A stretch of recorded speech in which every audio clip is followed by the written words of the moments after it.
Love, light, and blessings. Shamanic Awak Priestess here. Sorry, I'm having allergies today, so. But I was getting ready to head to bed and did my work day.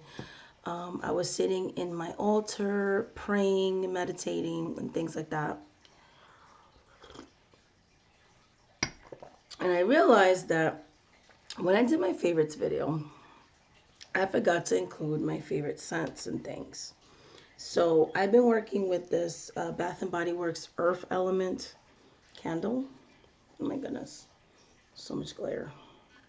And I've been lighting it and things like that for when I'm doing meditations for myself because I'm an earth sign. So I've been doing that, and I've been also burning.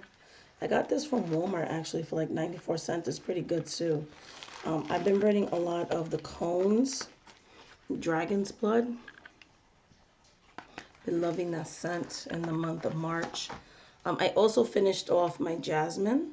So I've been burning a lot of jasmine. This incense from him. I also been burning a lot of loose incense and herbs. So rue and hyssop, which I have to refill. I do have more in the pantry, so I'm gonna refill the jars. I wasn't gonna show you empty jars, so did want to mention those.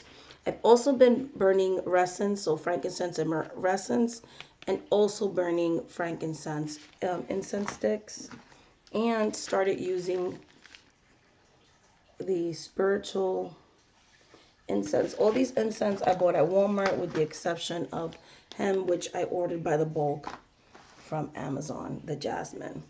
So those are my favorite scents of the month of March and the candle that I've been using to meditate for myself. And things like that when I'm trying to sit on my altar and meditate and things of that nature. I'm drinking stress-free tea right now from Yogi. So like stress reducer.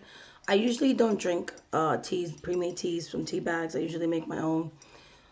With everything going on now, I'm just kind of been using the pre-made teas. I don't really have the time to make my own teas because now the kids have started like online school and things like that. So that's been kind of stressful. Which brings me to the topic of my video, which is, so I haven't avoided the topic of the pandemic. I shared a community spell that was very simple to do, that anyone can do at any spiritual level. That very easy, accessible, lots of alternatives so that everyone can participate in the community spell for protection. Of course, practicing good hand washing and things like that, and social distancing and everything like that. But it's a good spell for asking the spirits, Archangel Raphael, the healer, which was the spirit that came forward that wanted for me to share the ritual with you guys. To give that added protection when you're going out to do grocery shopping, or if you're someone or someone you love works in the healthcare fields, or works in the grocery stores, or works as a policeman or a first responder, people that have to continuously still go out and are unable to work from home, kind of just adding that extra layer of protection from the spirits. I did a video about how I've been coping with and offering tips on how to cope with these stressful times. I also did a video on a channel prayer from the spirit. So I have touched on the topic, but I've touched on the topic from a very positive and uplifting way. And today, when it was, well, actually not today, today's Tuesday, yesterday, sorry, I had a really bad day because the online school has started for the kids. And my son, I have a 14-year-old, for those that are new to my channel, disabled child. He is, so when people say autism, a lot of people think of like high functioning. Because I know people that have high functioning autistic, which is different. So every autistic child's in a different, they're all from a different, on a different spectrum. So my son is on the lower spectrum. And so he has, intellectual impairment, emotional impairment, and things like that. Because he's intellectually impaired, he's also socially like he's younger than what his physical age is. So all these changes have been really hard on him. And even when we go out to public, sometimes people look at him because he's 14. He's well, he behaves well. He does the best that he can, but like, he's autistic. There's things that he can't control. And one thing about my son is like he's used to order and structure. That's very important for a disabled child, that the order and structure that you can provide for them. Very, my son's very OCD, like he has to have things a certain way. And with this whole thing that's going on, it's stressful on any child, young children.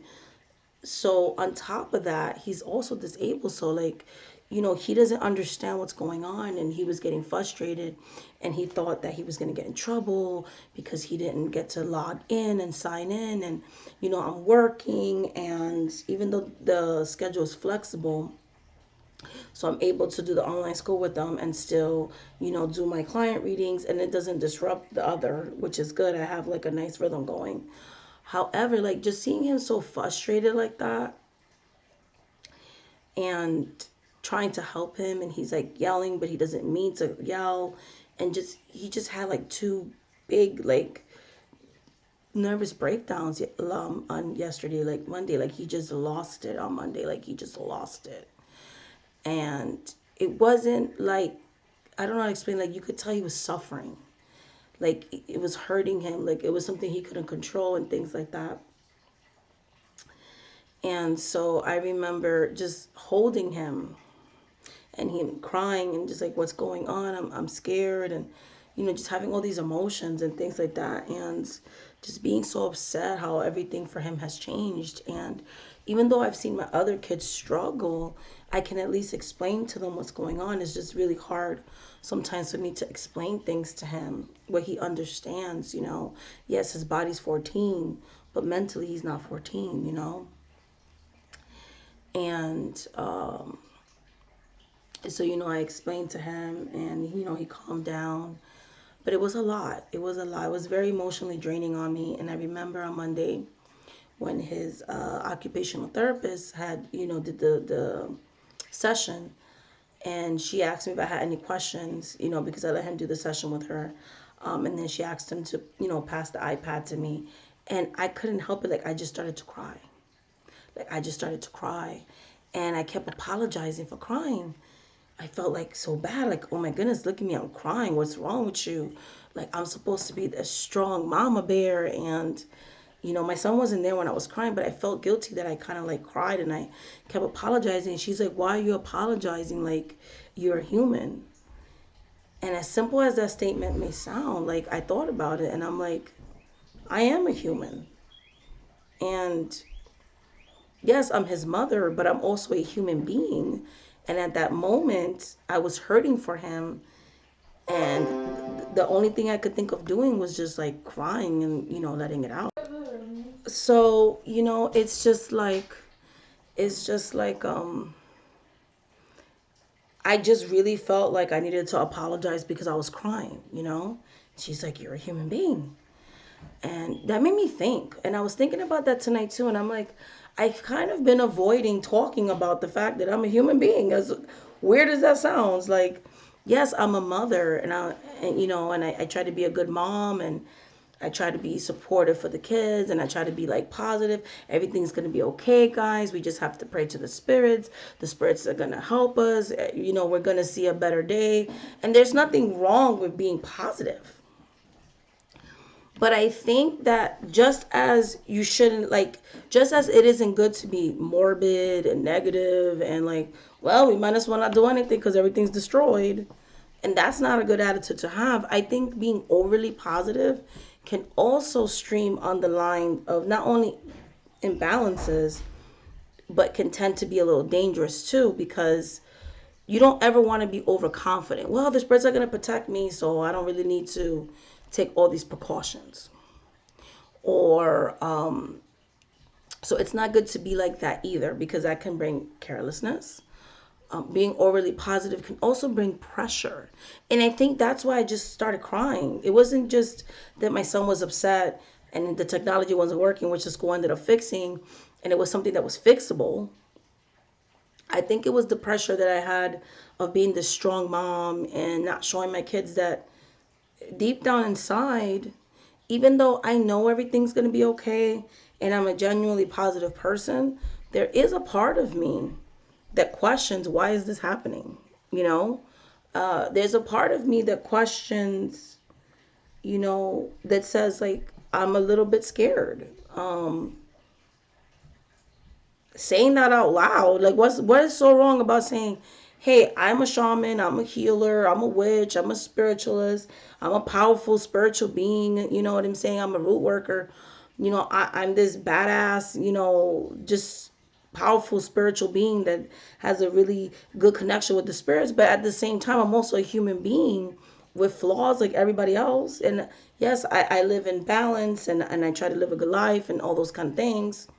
But I'm also a human being that this is scary. This is scary. This is unprecedented. And, divination has been really good for that part of me, that scared part of me, because I'll do readings and I'm like, okay, it's not gonna, I kind of saw this was gonna last longer than what they were saying, and this was gonna be not weeks but months, and I seen all these things ahead. And that provided me comfort, because even though it wasn't the answers that I wanted, it let me know what to expect. And so I feel like that's why tarot readings and all these things are important, because even if you might not get the answers you want, you know what to expect, you know how to be prepared. With that being said, it's okay if you don't feel like doing a reading. It's okay if you don't feel like going to your altar and meditating. It's okay if you don't feel like journaling or reaching for an oracle deck, or it's okay if all you want to do is sit down in a quiet space and cry and feel worry, and admit that you're afraid for your loved ones that have to go out that door every single day, that you're afraid that this might affect somebody close to you or even yourself. Like, it's okay. All feelings are valid, all feelings are valid. The only thing that we shouldn't do, or the only thing that we have to be careful of, should I say, is letting the fear control us, letting the fear paralyze us and stop us from living. That's when we can be in danger, when we allow the fear to control us. And then you see behaviors like panic buying, and you see people bring this situation, bringing out the ugly side of some humanity people. I was in a store the other day, and an elderly woman coughed, and somebody that was on the other side literally threatened to punch on the throat. And I was like, the lady had a mask, so when she coughed in her mask. It wasn't like she was coughing on people. And everybody that was in front of me and myself and people around me were like, yo, I know you ain't gonna punch this lady in the throat. Like, now with all of us standing here, right?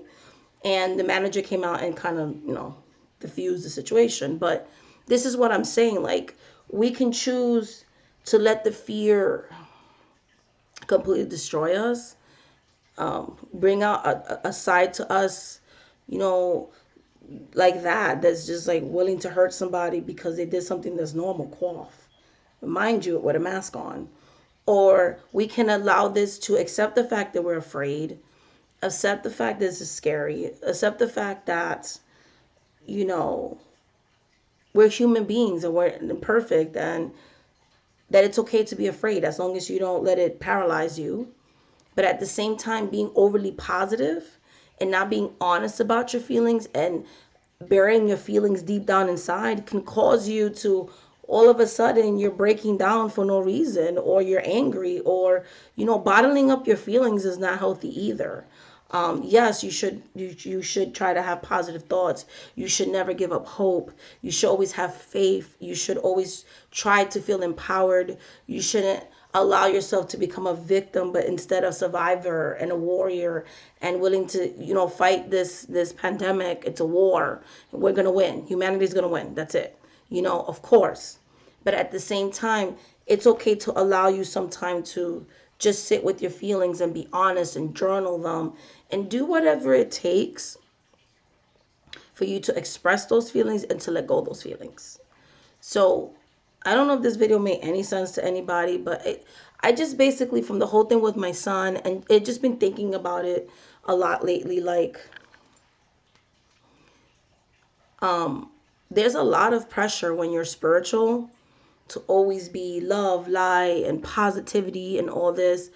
And I always tell my students, and this is something that I have put into practice, and I was reminded of when I cried, that as much as important to walk in the light and the darkness and to be balanced and to witch through it and to light your candles and to pray and to meditate and to do whatever, whether it's giving to your local charity, whatever it is that makes you feel powerful, even praying, whatever makes you feel powerful, whatever makes you feel in control of the situation, practicing self-care, all those things are important. But it's also important to validate all our feelings. And if you are afraid, those feelings are valid. And don't ever let anyone pressure you into feeling like, well, now you're less than a spiritual person because you're upset or you're crying or you're fearful. Those are all valid feelings because that's being human. Human beings have all types of emotions and all types of feelings and deal with things in all types of different ways and things like that. As long as the fear is not crippling you or causing you to behave violently or to hurt people, it's valid. And I accepted the fact that I was upset because I'm someone who's used to being in control of things. I'm someone who's used to, being very emotionally balanced and strong. And in that moment, I showed weakness. I showed fear of the unknown. I showed, I don't know what to tell my son to comfort him. I don't know, why this is happening. I don't know. You know what I mean? It's okay to feel that way. Don't let anyone ever pressure you into feeling like you're supposed to be this guru that just knows exactly what to say in this kind of situations and that you're responsible for just being perfect and not showing emotions and uplifting everybody else. It's also important for us to uplift ourselves. It's also important for us to validate our own feelings. It's also important for us not to bury our feelings, and things like that. So that's basically all I wanted to say. If this video makes any kind of sense, it's just basically whatever you feel right now, it's valid. Just don't let that negative feelings, or not even negative feelings, but don't let that fear, that anger take you over you. You know what I mean? Try to find some type of power in the situation because no matter how hard things are, we have power. We have the power on how we're going to react to it. We have the power to say, okay, I'm afraid and I'm angry. I'm going to allow myself this time to feel that way. And then I'm going to be proactive and I'm going to try to see how I can take back my power. That's healthy. But just always trying to act like you're all positive, unless that's how you really feel, is not healthy because that can also be detrimental because bottling up your feelings inside sometimes could make you explode, and then that's not good. And it could be the littlest thing that could set somebody off. So, just whatever you're feeling right now, I want you to know it's valid. So much love, much light, much blessings. Thank you so much for watching this video. And until the next video. So after this video, since I got it out in the open and you can watch all the wonderful positive things that I have created to make you guys feel uplifted during this pandemic, I also wanted to let you guys know I'm a human too. So if you've broken down during this experience, if you cried, if you felt fearful, if you felt angry, if you questioned your spirituality, all that stuff is normal. People do it all the time. You lose a loved one and then you question, am I in the right path? Is this the right thing? What is there really an afterlife? What's going to happen to my loved one? Like, these are all valid questions. You know what I mean? I feel like that's what being human is, like asking these questions and going through all types of emotions, so there really isn't a right or wrong emotion as long as you're not hurting anybody. So much love, much light, much blessing. Thank you so much for watching this video. And until the next video, guys, bye.